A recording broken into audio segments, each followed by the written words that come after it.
Hello, hello. Welcome to Writer's Conduit, the self-hosting your pre-editor pass panel. What we're about here is before you hand your story off to an editor, what do you need to check? Adverbs? It's okay to keep a few, right? What about formatting? Should I listen to my story or read it over it? Here's the place to learn about what should be in your pre-editor pass. So this is our event right here. There's some other events going on right now, so I'll share just in case those are also of interest to you. I'm Amy Winters-Voss, also known as ShyRedFox. I'm the author of Rise, the Liminal Chronicles, and for my manuscript, I had to do a fair amount of serious self-editing before I handed over my work to my editor. And I'm here with a wonderful set of panelists. We've got LRhea, the CalmScribe, and Tal, ElementEds. And I'm going to have you guys each introduce yourselves. So LRhea, would you like to go first? Sure, yeah, thank you. So I am LRhea. You can find me on Twitch, twitch.tv/LRhea. And I used to work as an academic editor, but I sort of slowly moved into fiction editing, and I primarily work with fantasy fiction. And I also do a lot of self-editing because I also write, and if you write and you're an editor, you're in for a lot of extra work. So I handle a lot of that on stream. You can also find me on Twitter, and if you're interested in finding editors or editing tips or whatever, reach out at LRhea Gray. Excellent.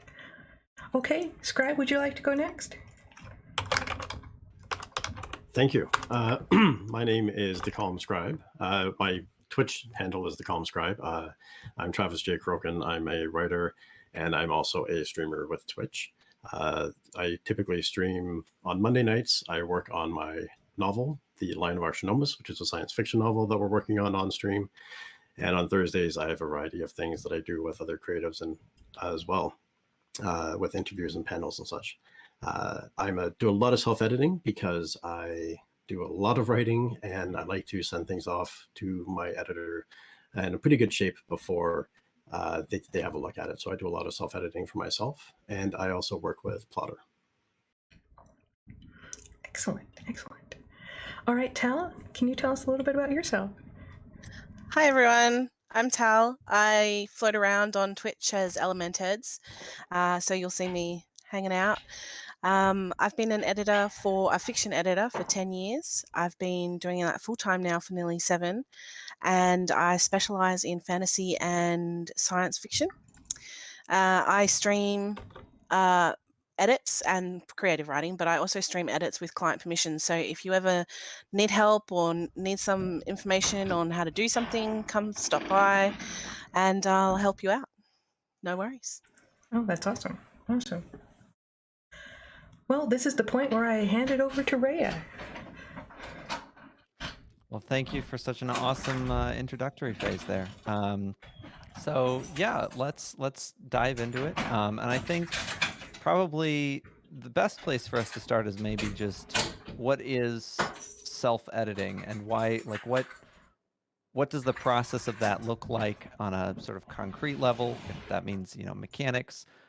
When we're looking to self-edit, what's the first thing that we try to do for our works that maybe only we can do, or, before we want to hand it off to an editor or an agent or anybody else?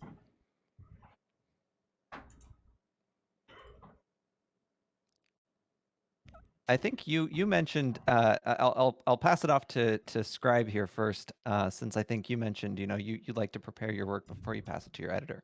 So what does that look like? How do you know when it's ready to pass off to your editor? What's your standard for that? Thank you. What I usually do is my writing goes in phases. I like to write out the main story and just get the idea down. And then I go back into a first round of editing, which is building it out and kind of polishing it and making it what I want it to be. After that, I get into the real editing before I send it off to the editor. And that involves rereading the story to myself and going over it with a fine-tooth comb, but unfortunately things always kind of slip through. It's easy to glaze over when you're doing your own editing. So then I'll also usually have my computer read it to me, because then I can pick up if there's any keynotes that are, or any words that are missing, or a phrase that doesn't make sense. I also use editing software to run through it to make sure it looks okay. And if it's not too long of a work, I'll also try to read it backwards to try to just see if there's any pieces. Once I've gone through that rather exhaustive list, I send it off and hope that my editor doesn't laugh at me too much. We do secretly behind the closed doors, you know, but it's always productive, helpful laughter. Like, you know, we're there for you. I think there are programs out there that can really help. Like, you've got to get the story in line, but there's software out there like Perfected, Grammarly, Pro Writing Aid. Obviously, don't rely on them 100%, but they can help you get some of it in tail. You just have to judge everything piece by piece. Don't go, oh yes to everything. But getting that story fixed, I think, is really important in being able to, like, you know your story best. You're the writer. You are going to know your characters best, the way the story goes best, the way you want your readers to react to what you've written best. So being able to get all that in together and put it together properly, that's going to be your first port of call, in my opinion. I would also add to that I think you also have to be willing and able to have the hard conversations with yourself when you're going through. So there might be that scene that you really, really love and you have your heart set on, but you can tell sometimes there are certain scenes that are going to become an argument with your editor. And it saves everybody time and money to just have that conversation honestly with yourself if you can, and make the cuts that need to be made. My rule when I'm writing out of that, because it's just right there on the, I always say, as an editor, you're going to cut 30%. That's the goal, or the arbitrary amount that we always end up cutting. So as a writer also, whenever I'm going through, I always say ditch the third idea. Whatever the third idea is, it's bad, cut it immediately. You always you plot your scene in 3 steps, then you're like, oh, this is going to be the really cool part where that thing happens. That's probably got to go. The painful ones. It's going to be really hard to say goodbye to some of those scenes, but put them in a scratch pad. You don't have to just delete them. Put them in another scratch pad and just keep them on your hard drive. But yeah, sometimes those scenes don't need to go to your editor. So I think I cut you off, ShyRedFox. I didn't mean to. Oh, my critique partners and my beta readers were a big help to me before I went to my editor, and they had the tough conversations with me, and I had to read through it and go for a day and then tackle it, because I'm a new enough writer that I needed to hear that from somebody else so I could learn that. So that's kind of where I got mine. So I think that says something, I think, really really sharp about the difference between self-editing and editing with an editor, is that the editor is always able to have the hard conversation with you because they read it. It's very obvious to them, and a good editor, when you're looking for a good editor, you want someone who can have those hard conversations with you. But how do you know if you're good at self-editing, or how do you know if you're the right person to be self-editing your own work? If what are some things you'd say, you know, maybe that person, if you're of this kind, or if you have this tendency toward your writing, maybe you shouldn't self-edit, or is that something you can work on? What are your thoughts? I think everybody should be trying to self-edit, and if you're not sure how to self-edit, then there are definitely books out there that can help you. Like, I've got 3 here: Self-Editing for Self-Publishers. The Fantasy Fiction Formula is fantastic. Crafting Words into Story with The Magic of Fiction is a really good one. Because ultimately, self-editing, you're going to save money. You edit your work to the best of your ability to get it where you can, and then you send it off to your editor, and the editor is going to charge you. That's that's how it works. But if your work is going to take less to edit, then it's going to be you're going to get charged less in most cases. But I think learning to be a good self-editor, you have to have a good, strong sense of your own story. Like, you need to really detach yourself from your work and go, right, what do I want this story to say? Is it saying that? If it's not, why isn't it? I think that's a really key point on that, is that you have to be able to have that level of detachment. If you're someone that's always connected to every idea and everything has to stay in, you're just going to spin your tires for a long time. If you're someone that gets easily distracted or bogged down in details and can sometimes add instead of cut when you're editing, then you may not be the best person to edit your own stories. But I do agree that everyone should be at least trying, and everyone should be going through and working on learning that skill and trying to hone it as much as possible to save money and to learn how to write faster. I find if you can edit well and you do your own self-editing, then you can see what is wrong, what mistakes you're making, and you can start learning to clip those in the future so you're not making those same errors as you continue on. I think you bring up something really important there, is how editing can also feed better writing. So it's not just that you're, when you pass something off to an editor, I think it's really easy to learn from an editor how to write better, in some cases, because it's, you read it, you're like, oh, that's where all the commas go. Now I know that, and I'll learn this for the future. Yeah. But when you're editing your own stuff, you often, oh, commas aren't that important. I'll just overlook all of the places where maybe they're wrong or something, right? So you can just, maybe you're not as critical as you need to be. And you miss a lot of things. It's hard to learn from yourself by yourself. But self-editing is sort of the art of doing that. If we're looking at learning from yourself, what would you say is maybe the biggest lesson you learned from your own self-editing?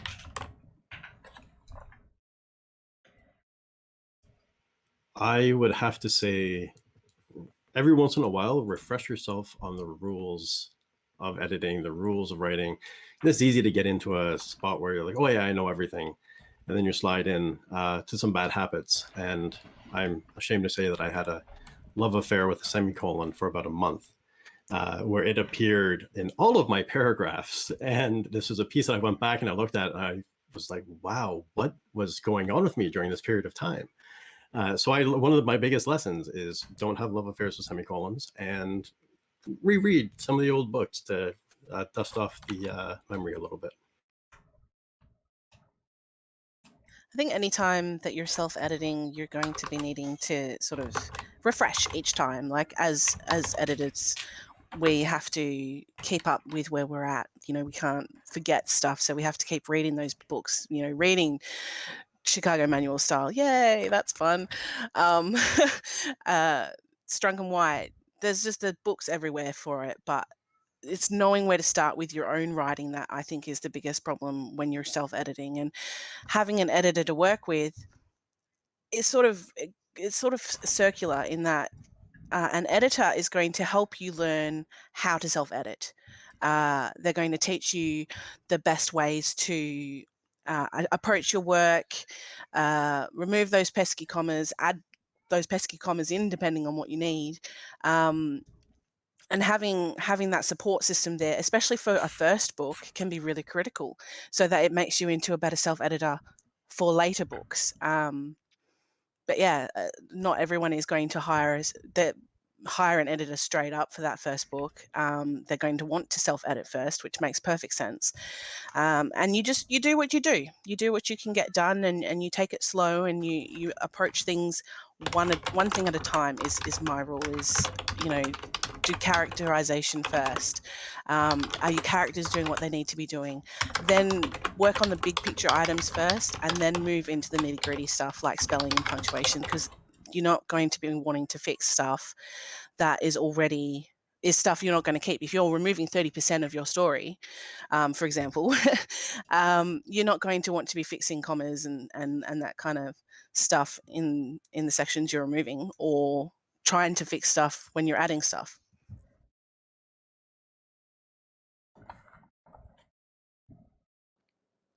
So I think so that note of removing and adding is sort of sticking with me for a moment here, because I think it's come up like twice, just this question of like when to add, when to remove. And I think that's something that editors have a pretty keen sense for, because it's something you're reading through hundreds of or tens, depending on how much your clients write. You're moving through a lot of writing though.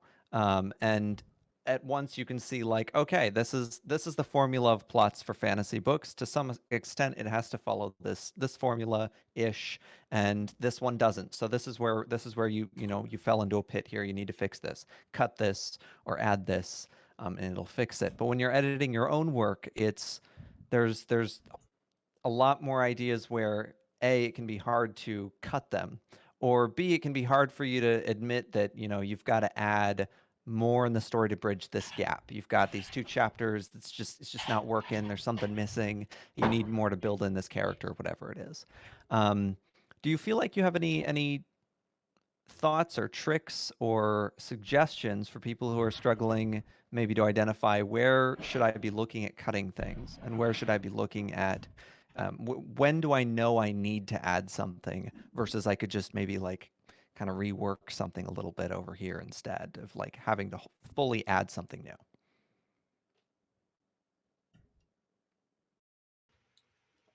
I would say for that, there is a difficulty of knowing what to cut and when to cut it, and being willing to do that. That's something that you really have to just have hard conversations with yourself. And I find that's something that a lot of these scenes, as writers, we know. There's this thing that you need to gap because there's a part of the story that's just sitting in the back of your head that's not sitting right, and you need to kind of extend it and build it across and fill in this plot hole or fill in the issue that popped up. But I find for myself, one thing that I've started doing to try to, for lack of a better term, deal with editors, is I've started writing in what I call accordion scenes. So there's scenes that can be expanded out to add depth to the story if need be, or they can be adversely shrunk down. So if there's one scene, if you've got one of your characters is hopping a spaceship and they're going and traveling off to a distant planet, you can hint to a few things that happen along the way and leave it at that and have it a very solid piece.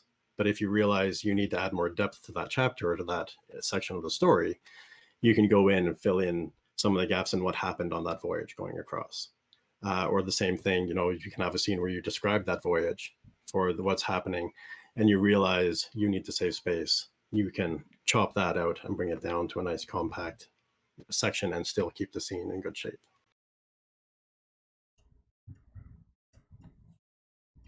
I think removing sections can be really difficult on authors because they don't want to damage what they've written for the sake of publishing a good book. They want to publish the story that they wrote. They don't want to capitulate to the masses and remove sections that they love, which is fantastic, and that's fine. It's one of the reasons I work in indie publishing, is that I like authors being able to tell the story they want to tell. But it comes down to, are you telling the story for yourself or are you telling it for your readers? Who is the story for ultimately, and who do you want to write that story for? So sometimes those scenes that you love so much, they shouldn't be there. They're not giving the story anything, and you have to be able to assess whether or not they're important to the plot. Are they important to the characters? Are they important to the plot? And if they're not, why is it there? Is it because you love it? Could it be a piece on its own? Maybe use it for Patreon. I've seen people who have prologues who the prologues are just, they've got nothing to do with the story. They're fantastic prologues, but they've got nothing to do with the story. And I'm just like, if you're setting up online, use it on your Patreon. Use it to draw readers into your world. There's always a use for these, or almost always a use for these little scenes. So just because they're removed from the book itself doesn't mean they have to be removed from the overall story world. I love that idea because I hate throwing away ideas.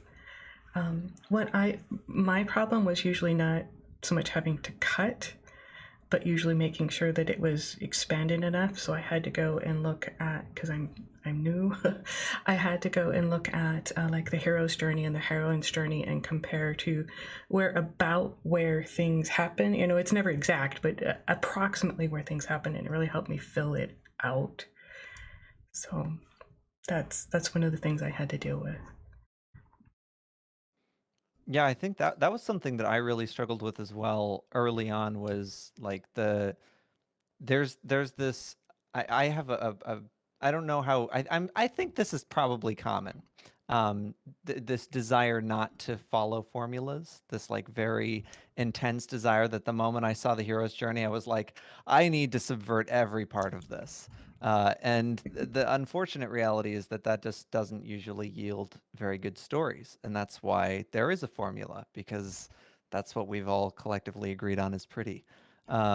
So I think when editing, that's something that you know, if you do have that tendency like me to constantly want to subvert things, maybe maybe that's where you need to have those hard conversations a little bit. And that was something that I think formulas are something that I spent a lot of time learning from. You brought up, I loved the accordion scene idea. I wanted to say that is a genius name for such a flexible object. Um, and you brought up a question, Tal, about, are you telling the story for you, or are you telling the story for your readers? Um, and I think a lot of times there's a bit of a symmetry there, where you're telling the story for yourself, but you want other people to read it. Or you're telling a story about yourself in a certain way, you know, maybe it's about, or you're telling the story of a character who had a similar journey that you did on one particular aspect. Stories get very, very personal. And at the same time, we're trying to sell them a lot of times when we're writers.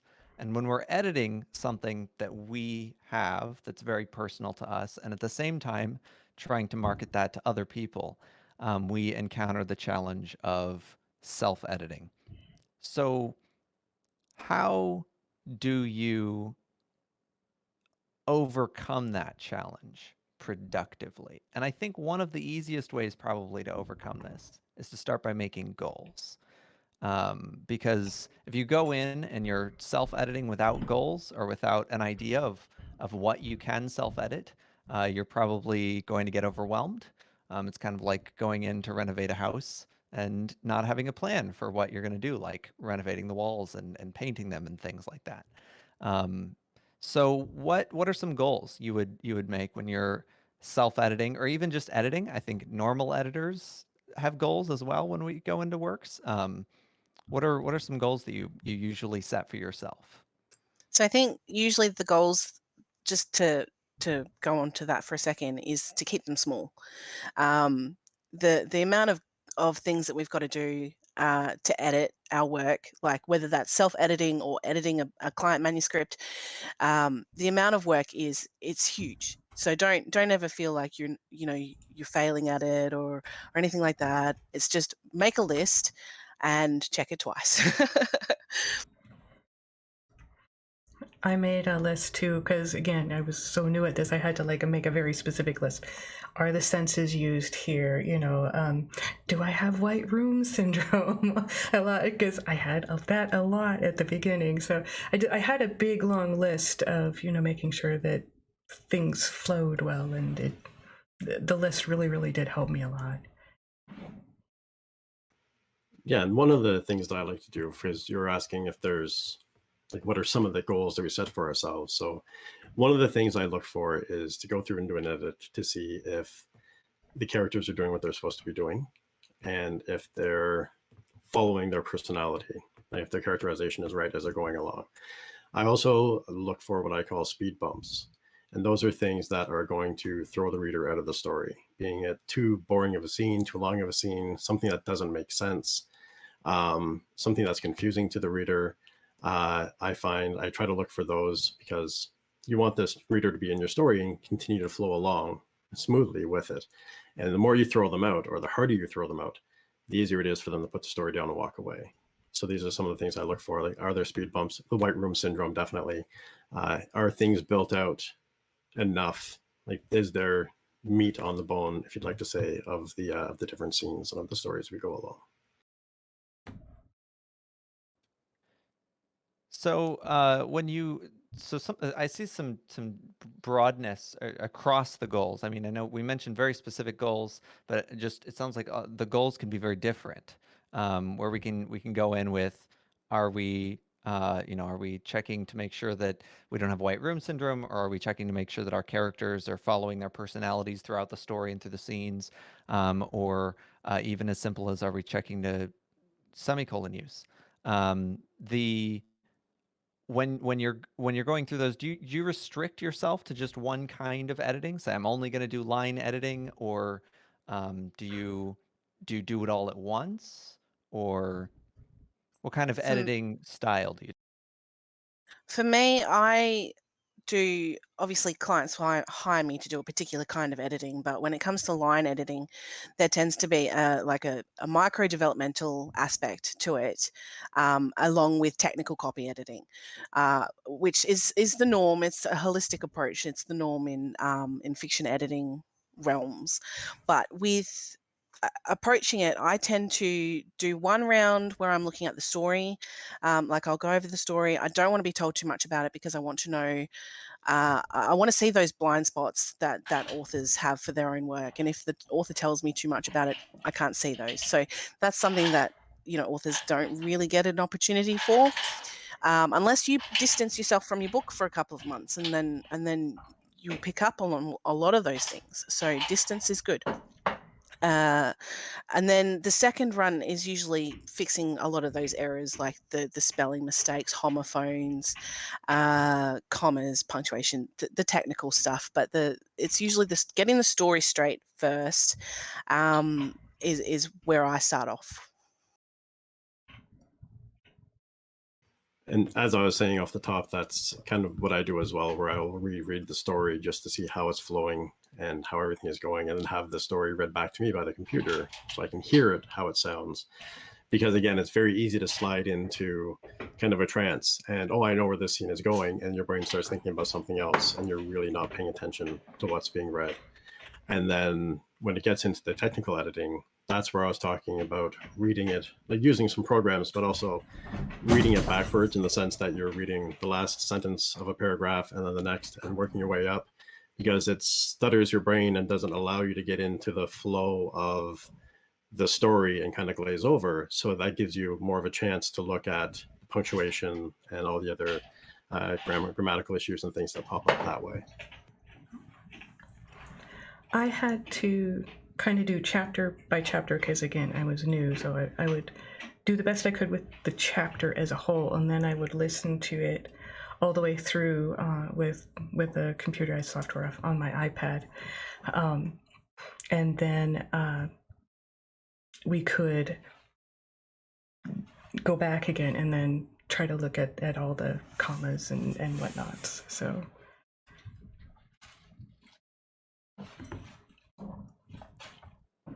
So I think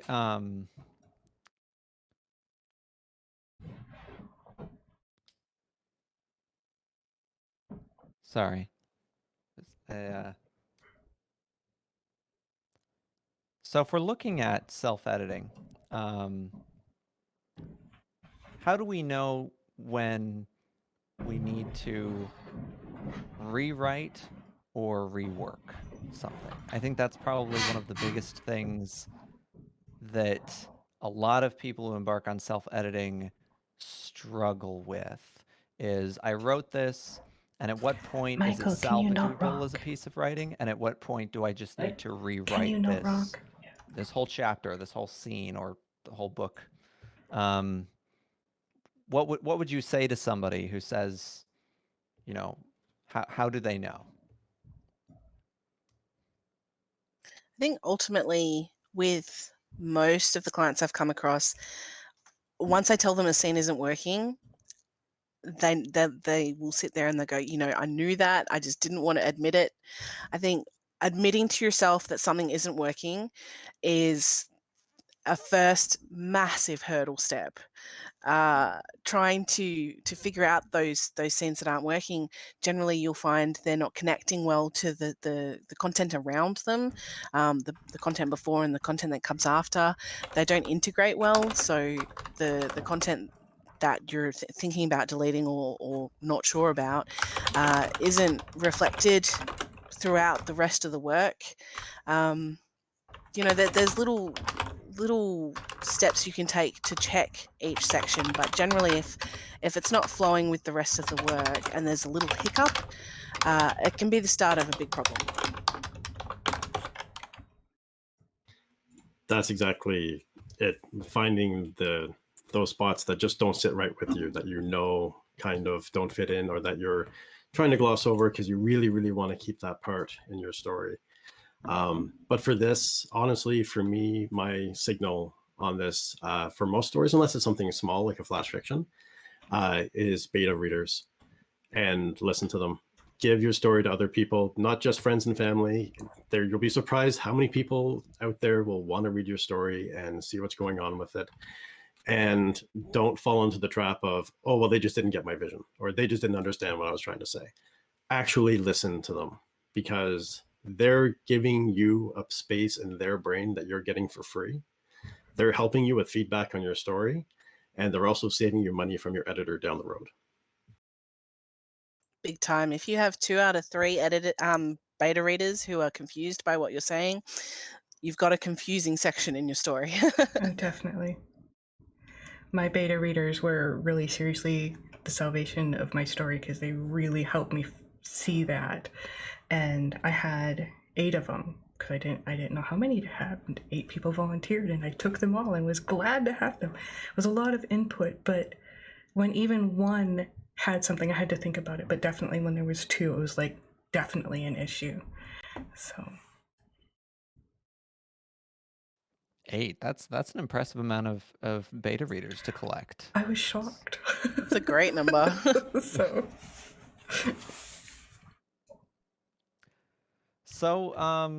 yeah, let's circle back. I wanted, I think we've been, it's been brought up a couple of times, this notion of flow in the story, and I was wondering if we can get any more concrete about that. I mean, I know what you're talking about, because it's probably the same verbiage that I would use if I was just asked the same question. But is there anything we could tell someone who, how do I know what the flow of my story is? How do I know when the flow isn't working or when it's hit a speed bump? Is it all up to me finding 8 beta readers, or is it something that I can try to, other than, I mean, reading it, of course, but I mean, I think there's a specifically, what are we talking about when we say flow? If your story reads like Pulp Fiction, it doesn't have good flow. If it starts and stops and then switches and changes direction and it doesn't, and it comes back a little bit afterwards, unless it's specifically set out like Pulp Fiction to be that way, you don't have flow.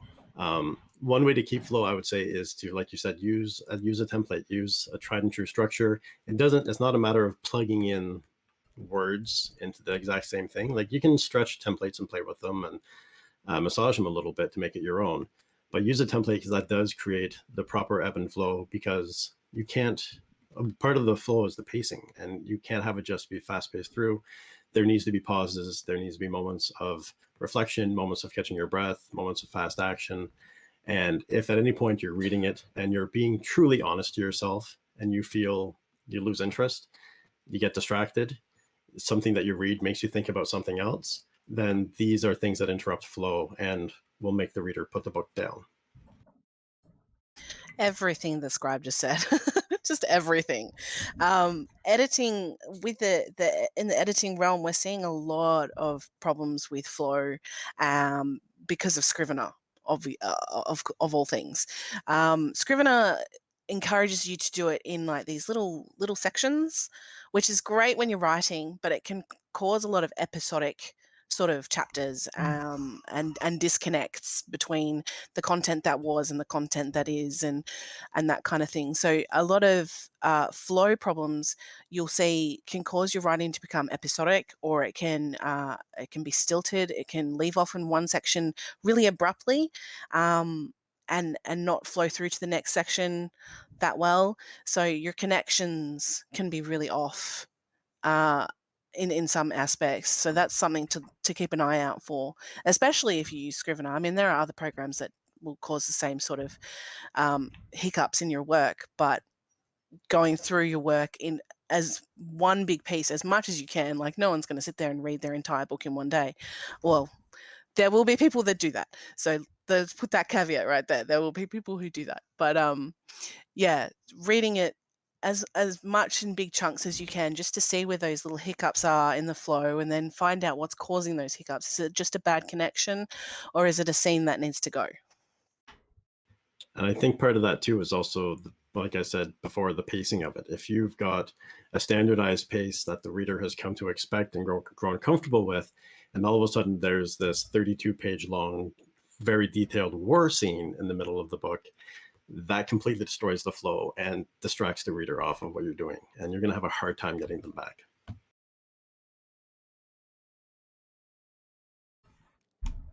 Okay, so we've talked about, I think, we've talked about the process.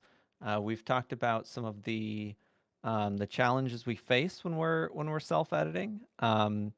Let's talk about maybe being a constructive editor, and that doesn't necessarily just mean for yourself, but that could also just be, if you're editing for other people.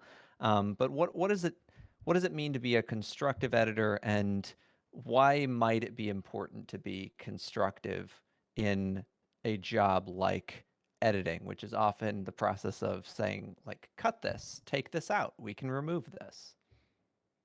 Okay, so I can sort of answer this from two aspects, because I do creative writing as well.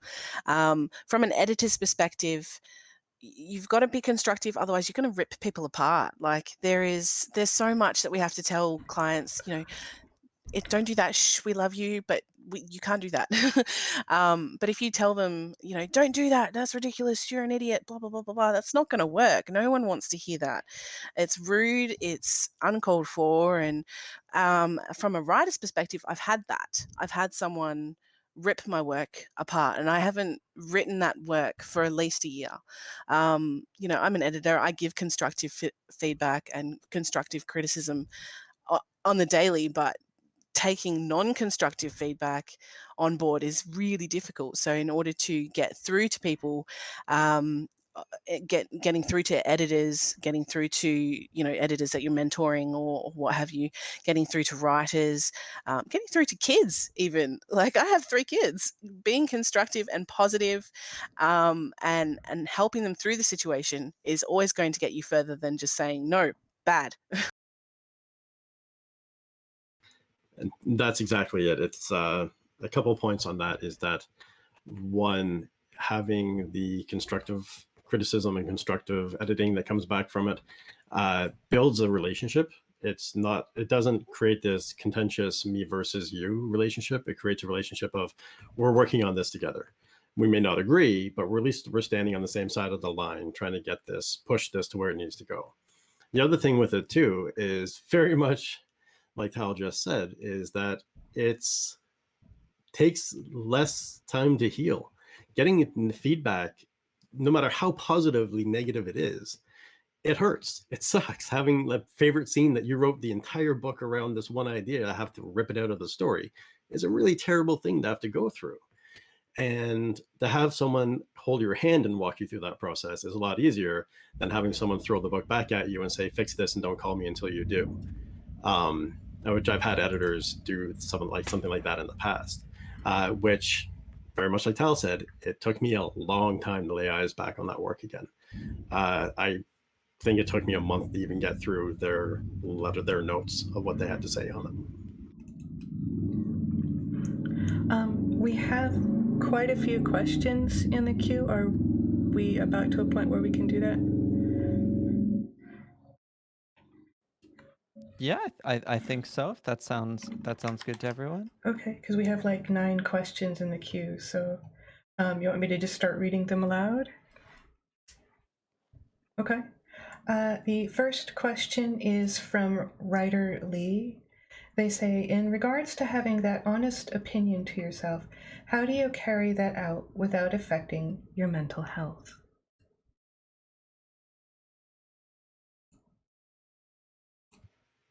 I'd say you have to realize that while you created these ideas aren't you, and not everything that you create is going to be amazing. If you think about baking bread, sometimes you're going to get an amazing loaf that comes out of the oven. Sometimes it's going to stick, it's going to burn, there's going to be issues with it. And it's just a matter of understanding that sometimes it just doesn't work. And there's also the idea that sometimes it's not really a bad idea. You can take that idea, like we said before, shelve it for a little while and come back with it in another iteration, or add it somewhere else in the story, or do something else with it. It doesn't mean that because it doesn't work in this story that it's a terribly bad idea, and it doesn't mean that you're not creative. There's so much other story around it that you did build, that you did create. So that one idea is just a small drop. For me, getting to see the story as a whole when it was done was incredible, and it was so worth the frustration and the pain and the tears that I went through. So I will say one thing that I found as a writer with my mental health when I'm writing, because I think I get I get very discouraged sometimes when I'm writing and things aren't working out well. Is writing about that separately, the feelings of discouragement and whatnot, sort of like journaling. But I often like to try to journal like towards a character, or like in character or something. And so using that for like character building later, those kinds of feelings. They've created, I think, some of my best characters, my deepest, like emotionally deepest and most interesting characters from the page have come from my own abilities to just sort of write about mental experiences like that. So that's one thing I might recommend. So at least, you feel like something productive comes out of the negative feelings. you ready for the next one? Okay. Daz the Cat says, how do you change your mind from writing mode to editing mode? So this one for me was really difficult in the beginning, because I just want to edit my own work. I didn't want to go into the writing, because writing is hard. Like, I don't know what it's like for other editors, but I know that writing is really difficult compared to the editing process for me, unless I'm writing and editing my own work. In that case, it's sort of, which one is more difficult? I'm not sure. Oh, I'll just edit someone else's manuscript, so then I don't have to worry about my own problems. So, yeah, putting on a different hat is sort of, I find changing where I'm working can really, really help. So, like when I'm doing creative writing, I'll usually do it on my laptop.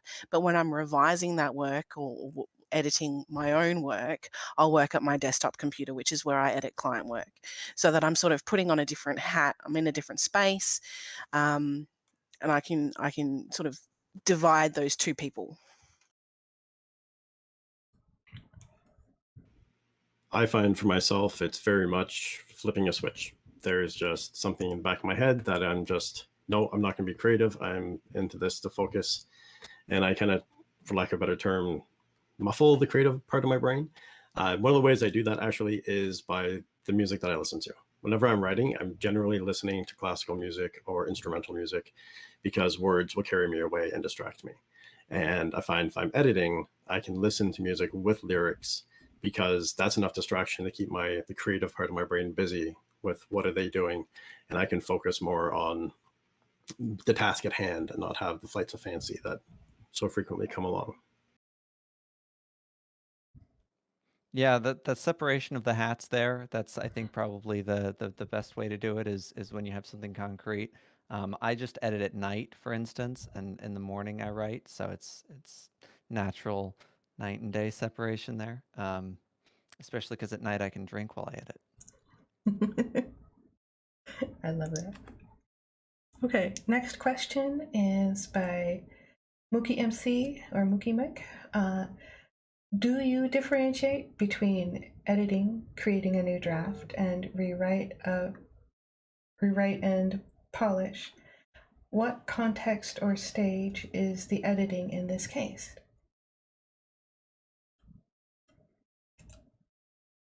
On my side of things, we call anything like there's self-editing, there's revising on the author side of things, and then there's like editing, which is what the editor does. But that's just because I come from the professional editor realm, where we use the most basic terms for what we're doing.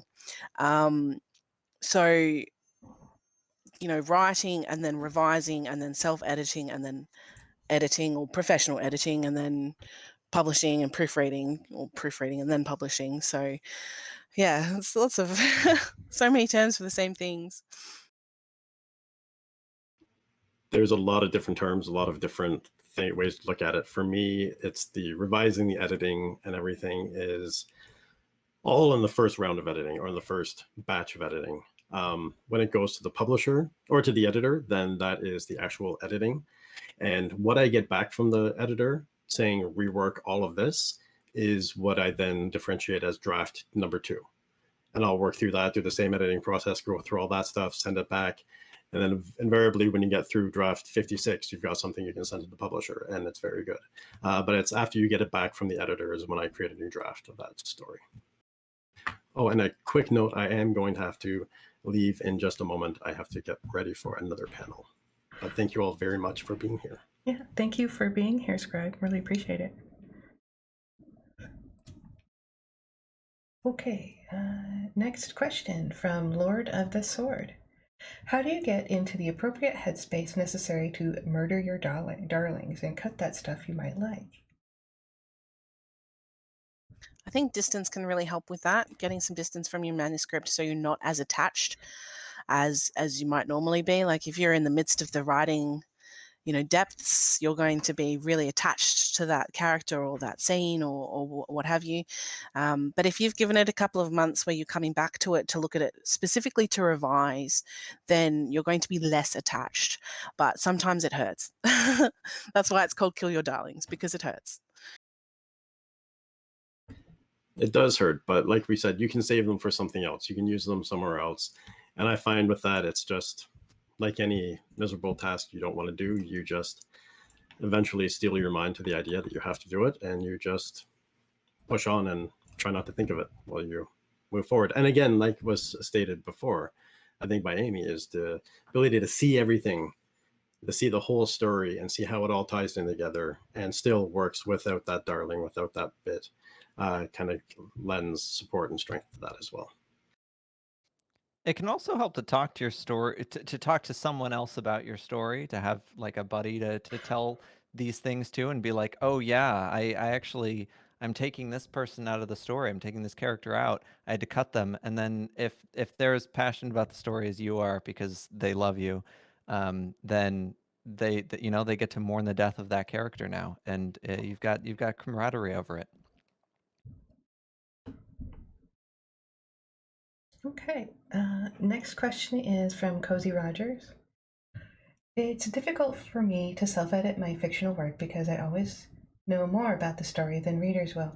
All my biggest bad habits stem from this. For example, my characters tend to act in ways that make sense in the wider context of the world, but confuse readers who aren't aware of that context. Does anyone have tips to help me put myself in the shoes of a reader while editing?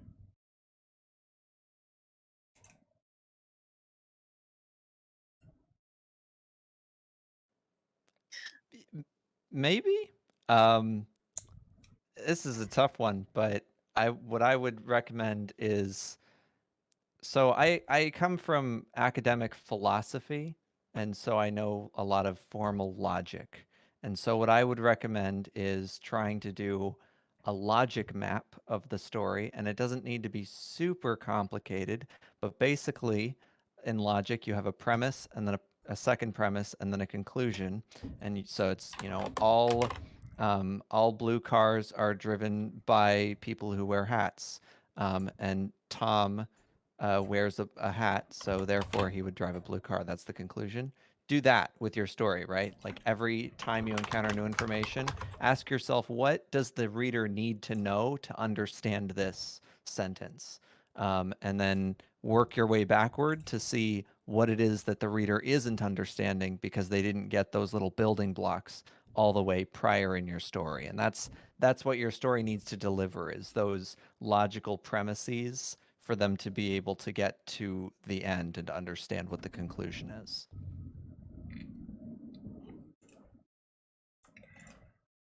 Okay, next question is from Lord of the Sword again. What does scribe mean by flow template? Where could I find one if it's more than just a concept? I don't have a flow template myself, unfortunately. We've missed scribe. Oh no. I wonder if they meant like the hero's journey or something. Do you think that's what it was? Yeah, I think so. I think it was like a combo reference. So I don't think they meant flow template like that's a thing.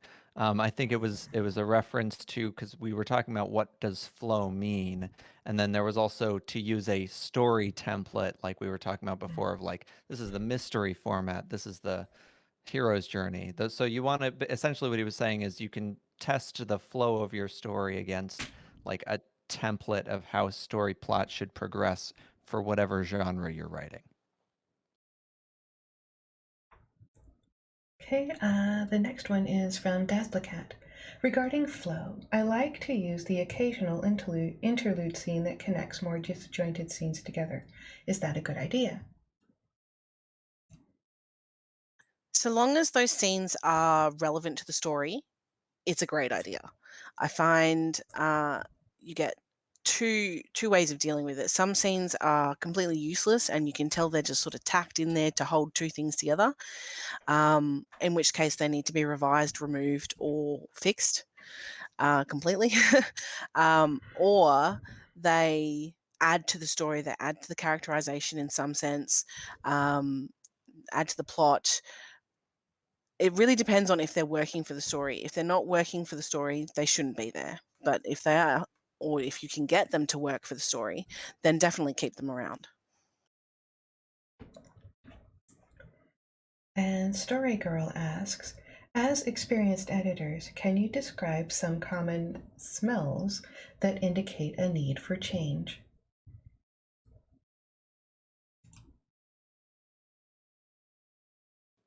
Did you say smells? That's what they said. Yeah, smells. Like hints. Oh, I don't know how I interpreted that so incorrectly. Okay, I understand now. Do you have any thoughts, Tal? I need to reinterpret the question in my head for a moment. I think it's it depends on what the problem is, and like if it's pacing, there's going to be different smells for pacing. If it's characterization, everything is going to have its own little red flags, if you will. So it really depends on what section of editing you're talking about. Yeah, I think that's about what I could say to that as well. It's going to depend on, yeah, you gotta go into it with goals. That's what I would say. For sure.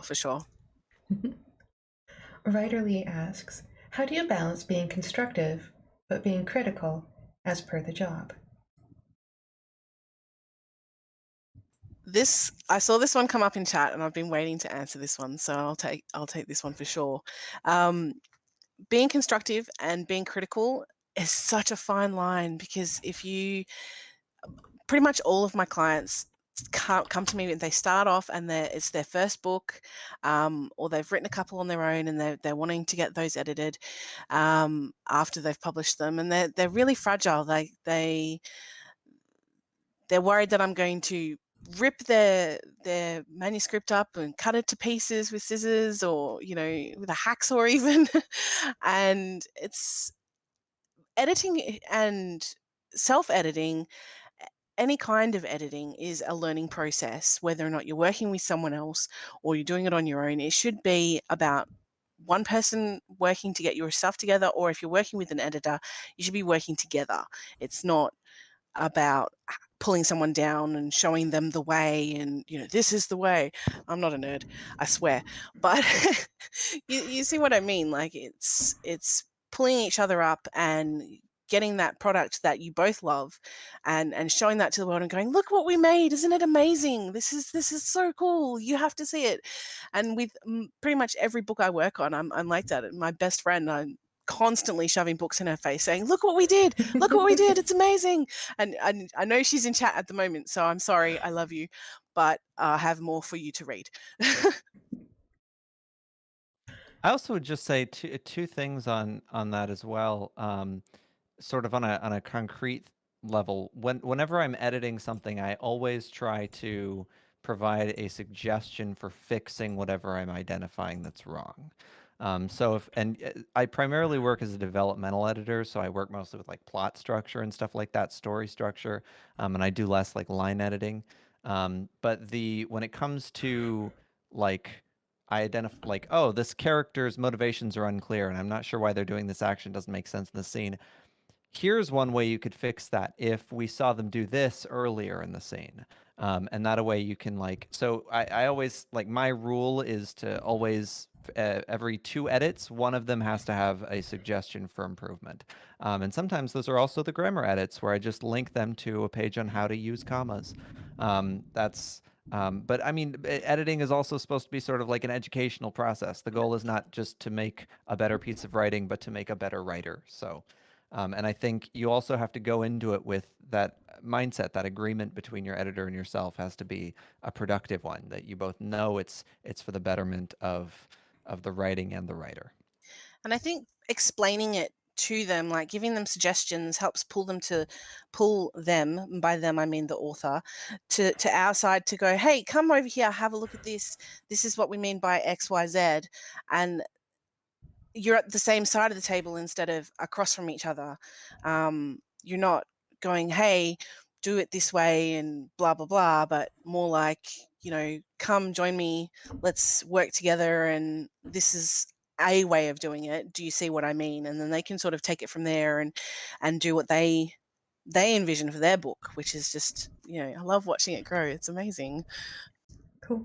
We have one more question. We should be wrapping up, but this is an important question. So if you guys can see if you can answer quickly. I feel it's a very emotionally important question. So Lord Gallicron said, so if your mental set is a pessimist, how do you take the constructive criticism of the editor without immediately falling into the mindset of giving up?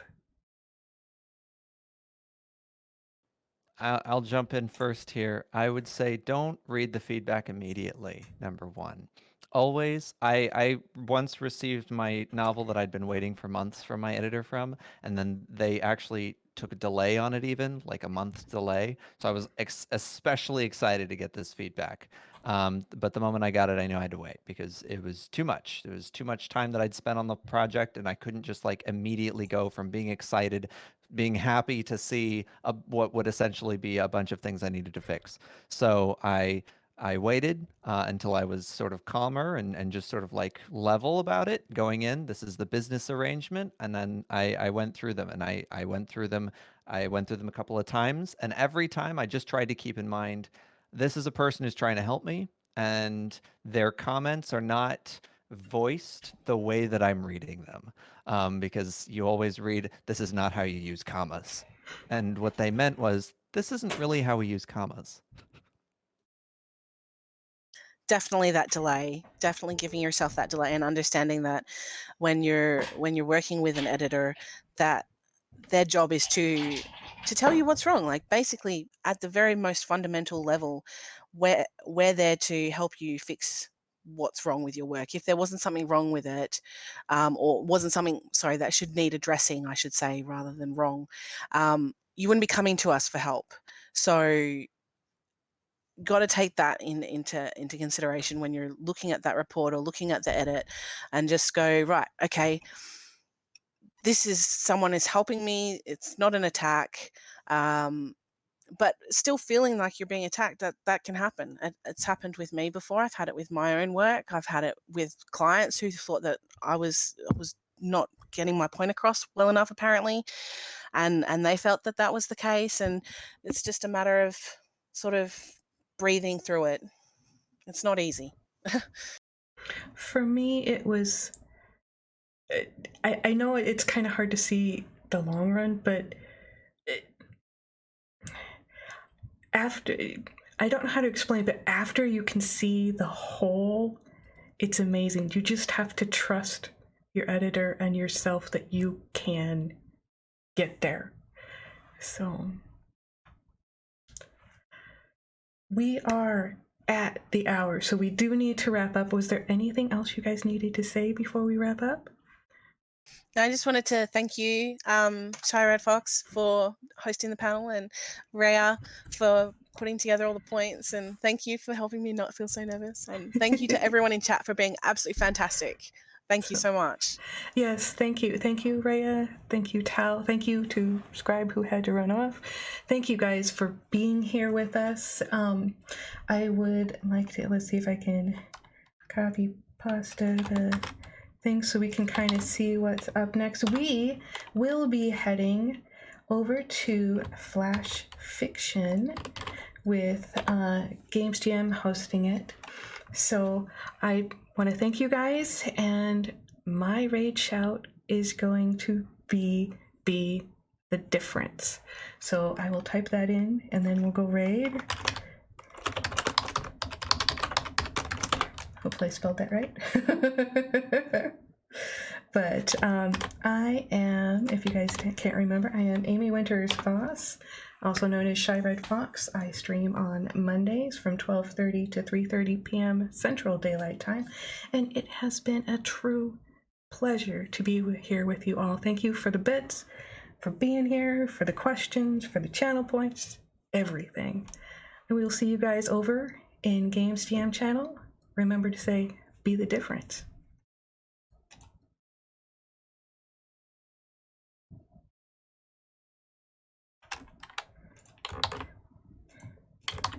Oop.